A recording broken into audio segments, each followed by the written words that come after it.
I'd like to invite up David Bond. David is a licensed clinical social worker and board-certified expert in traumatic stress, and he currently serves as the Director of Enterprise Behavioral Health at Blue Shield of California, which leads initiatives to restore, sustain, and enhance the behavioral health and well-being of our members. And obviously, not to say that EMS, emergency rooms, and behavioral health are tied together, but we know there's definitely a connection there. So very timely. And David, if I can turn it over to you, please. Thank you very much. Appreciate it. I wanted to say thank you very much to the Hospital Association for inviting me for some mic time today, and especially for the 10 minutes before lunch. Golden real estate. So I actually said, I'm more than happy to take this slot, but I won't prepare any slides. I won't talk about data. I'm not going to talk about any numbers. And so I'm a social worker, and I want to talk about feelings. So just show of hand or of a limb up.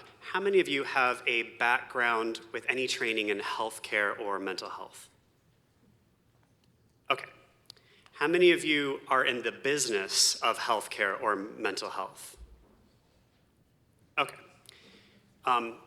Forgive me if your boss is in the room right now, but let's just be vulnerable with each other for a second.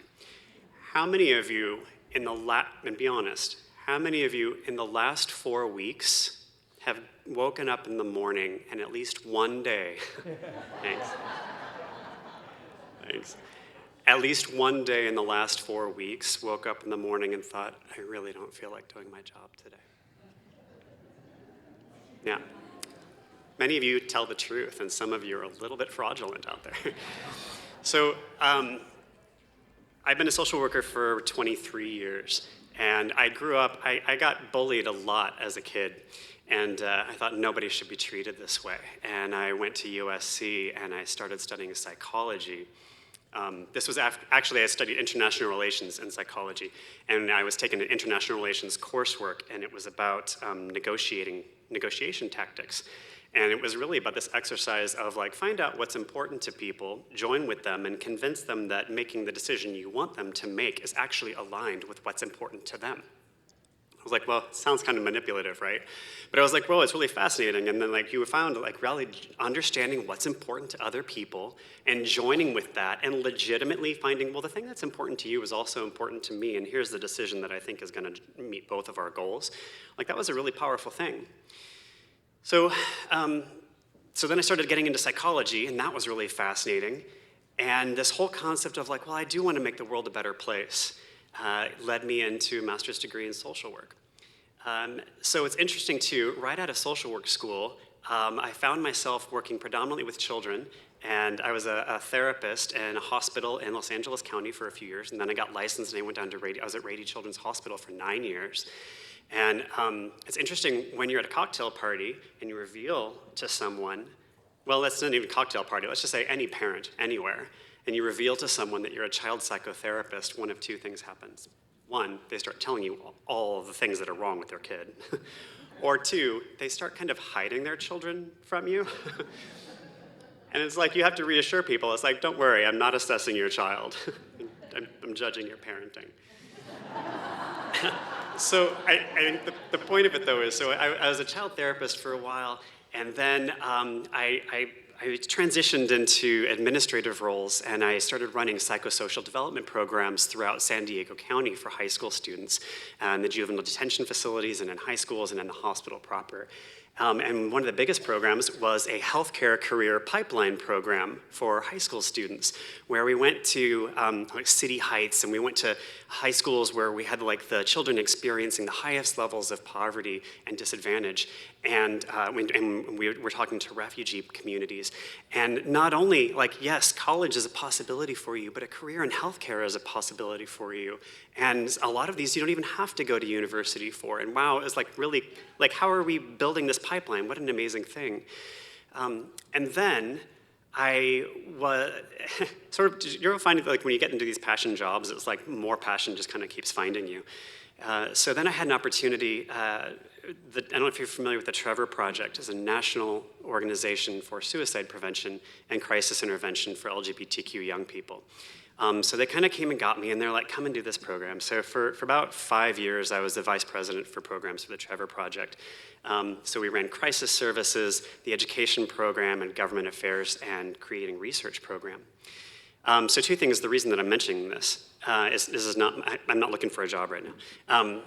The reason that I mention this, though, is because how many of you might remember in 2016, that summer, the Pulse nightclub shootings? That summer, there was a nightclub shooting in an LGBT in a gay bar in Florida, and 49 people were killed, and then the shooter died as well. So 50 people died. That night, so the Trevor Project at that point I think was 18 years old. We have 2 crisis centers, crisis hotline, crisis text program, and crisis chat program. That night, within 24 hours of that shooting, we had the highest single night call volume to our crisis centers in the entire 18-year history that it had ever happened. Now, this is a national issue, right? And it was like, wow, that didn't really happen down the street or in a school or in my neighborhood, but it was a sense of community. It was like a sense of like, these are my people, this could have happened to me. And you should have listened in to some of these calls. You had teenagers calling in saying things not only like, I'm so sad and I'm so devastated that this happened.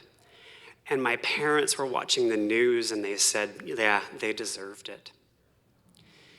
And that call sounds shocking, and I hope that it sounds shocking, and we live in Southern California. What was really fascinating was a few months later, the night of the election in 2016, we had double the call volume that we did after the Pulse shootings.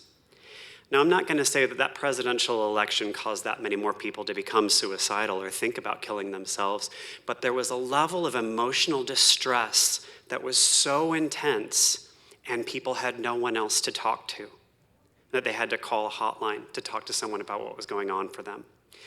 And it made me really think about, well, I've been a therapist, we've run education programs, I've done policy and government affairs, I've done the research programs. Mental health and the mental health crisis that we're going through, we're not going to therapy our way out of it. We're not going to research our way out of it, or policy or education and awareness our way out of this. Although all of those are building blocks in the pyramid of getting to where we need to go, and they all have importance in and of themselves, that's not going to be it. And I think at the end of the day, what we have to do is make the world a better place to live in. Because that when you talk about a mental health crisis in this country, that's the issue. It's not that we don't have enough research or we don't have enough policy. We certainly don't have enough therapists, but we're living in a place that's just really complicated to live in, and we all have an opportunity and capacity to make the world a better place. But there's this bickering that we keep having, that we keep experiencing. And I think that we're going to see that with the next presidential election, we're going to have the same kinds of rhetoric, obviously, because we've got some of the same players. We're going to have the same rhetoric that we had in the lead up to the 2016 election. And I'm not talking about politics on what side you're on, but the concept is when there's that much arguing, we sometimes forget to be kind to one another. And if we can choose that kindness and choose to be supportive of those around us, that's probably one of the best things we can do to support the mental health improvement throughout the whole country, and certainly in the state of California. So I have just a couple of concepts for you. I'm going to leave with, I only need about 3 more minutes. I would say when we all got sent home at the end of March in 2020, and we didn't really know what was going to happen, I'm going to tell you just what happened to me. We started hanging out at home. We got pretty bored. I started drinking more than I usually do. I didn't really develop much of a problem, except for the point where when I went metacognition, I was like, I'm like maybe a 2 craft cocktail kind of guy, like on a Saturday, maybe on a Sunday, Sunday fun day. But then it started being like on a Wednesday too, for like no reason, right? You're laughing because you did it too, right? And then I did the stupidest thing I possibly could have done, which is like somebody had a vape pen and I was like, let me try that. That was the stupidest decision I ever made. I'm really excited that we passed that. Anyway, I'm getting into politics. But anyway, so you're like, wait a second, I'm drinking more than I used to, and I'm vaping? Who am I? That's not me, that's this other guy, right? Same kind of thing happened just a couple of weeks ago, not with substances. I just want to let you know I stopped vaping, and my drinking has returned to baseline, so I'm okay.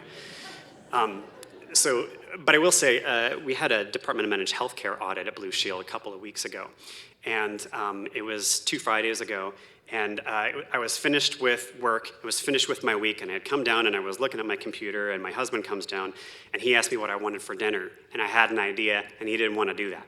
Like, okay, well, how about this other thing? He didn't want to do that either. And then he started kind of like questioning why I wanted those things, and I snapped at him, which is totally unlike me. Like, I'm not like that at all. And I had to be like, who was it? Who was that guy that just snapped at his husband? Because I don't do that. Oh, it was the guy who just had an audit for an entire week, and everything that he has ever done at work got questioned and interrogated every second. So I had to be like, hey, you know what? Sorry that I did that thing. I think it's because I was been questioned all week, and really I could just use like the rest of the night without being questioned about anything. That would be really awesome. You just have to be able to have that conversation, right? And like know like this is what you're doing. So my thoughts for you, or what I would hope for you, is this. If you can, number one, look in your own life for what is toxic. A lot of times it's a relationship. It could be about a substance. It could be a vape thing or an alcohol thing, maybe. It could be your sister-in-law or somebody that you're constantly interacting with, or a friend who used to be a really good friend, but now that relationship has become kind of toxic. Go meta, sit back for a second and be like, I'm frustrated every time I do this thing or interact with that person. And if it's a good thing for your mental health and for your family's mental health, consider severing that toxicity. The second thing that I would suggest is make the investment in insulating yourself with things and people who help you feel better, rather than things and people who help you feel worse. When you're around people that you're like, that person makes me laugh, and maybe those are simple relationships, not even particularly deep, sometimes you need those simple relationships in your life just to keep you going and make sure that you're staying fresh. And then the third thing is help someone else's investment in being that insulation for someone else. Now, there are a lot of folks in this room who I suspect are probably pretty senior in their fields and in their workplace. And I suspect that many of you got into this work in healthcare because you too had a passion for it.